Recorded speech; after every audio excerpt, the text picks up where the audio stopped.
አለን አንዳንድ ሰዎች እኔ ብቁ አይደለሁምና ሌሎች ብቁ አይሆኑም ብሎ የሚያስብ ሰው፣ እኔ ረክሻለሁና ሌሎችም የረከሱ ናቸው ብሎ የሚያስብ ሰው። ሰላም ጤና ይስጥልኝ ውድና የተከበራችሁ የቻናሌ ቤተሰቦች እንደምን አላችሁ? እግዚአብሔር የተመሰገነ ይሁን። እኔ በጣም ደህና ነኝ። እንኳን ለሐዋርያት ጾም በሰላም አደረሳችሁ አደረሰን። ለመላው የክርስትና እምነት ተከታዮች ዛሬ በአንድ ቪዲዮ እኔም በገረመኝ እኔ በጣም ነው ያናደደኝ። ሁሉንም ሰው በዚህ ልክ ካናደደው እኔ የተሰማኝ ስሜት ከተሰማችሁ አላቅም። በናርዶስና በመምህር ዘላለም ምክንያት ብዙ እየተባለ ነው፣ ብዙ እየተወራ ነው። ልታገባ ነው። ወሬው ከየት እንደመጣ አላቅም።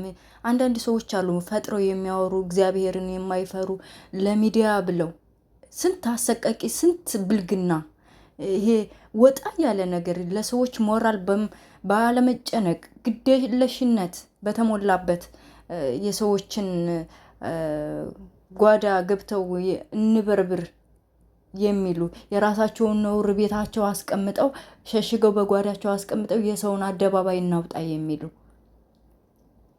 ሰው እኮ የሚያወራው ስለ ራሳችሁን የገለጻችሁት። በእውነት እሷ እንደዚህ አይደለችም ወይ? እሷ እንደዚህ አይደለችም ወይ? እሷ በተክሊል አታገባም ምናምን ካህንነቱን አጣ፣ ቤተ ክርስቲያን ተዋረደች፣ ድቁናውን አጣ።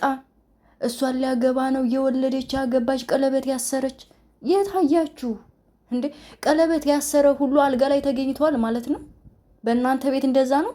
እንደዛ ካሰባችሁ እናንተ የምታደርጉትን እናንተ የምትሰሩትን ነው ማለት ነው ለሰው የምታስቡት። ሰው የራሱን ማንነት ነው ለሰው የሚያጋባው። እንዴ እሷ ብቁ ትሁን አትሁን ለተክሊል ጋብቻ ራሷ ብቻ ናት የምታውቀው። እሷና እግዚአብሔር ብቻ ናቸው። እንዴት ነው ሰው ብቁ አይደለም ብሎ ስለ ሰው ሊያስብ የሚችለው? አብረን ኑረናል፣ አብረን አድገናል።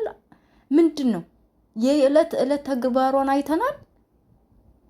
እንደውም ተግባሯን አይተን ከሆነማ እንደውም ተክሊል ብትፈጽም በተክሊል ብታገባ የሚገርመን አይደለም። እች ልጅ ሕገ ቤተ ክርስቲያንን የምታውቅ ልጅ ናት።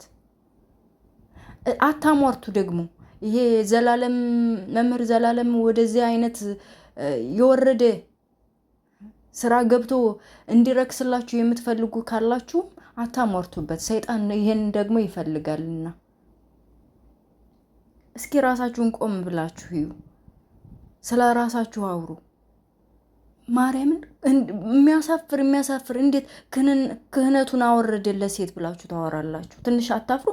ደግሞ እኮ ክርስቲያን ሆናችሁ ማተብ አስራችሁ አንገታችሁ ላይ እንደዚህ የምታወሩት እናንተ ናችሁ።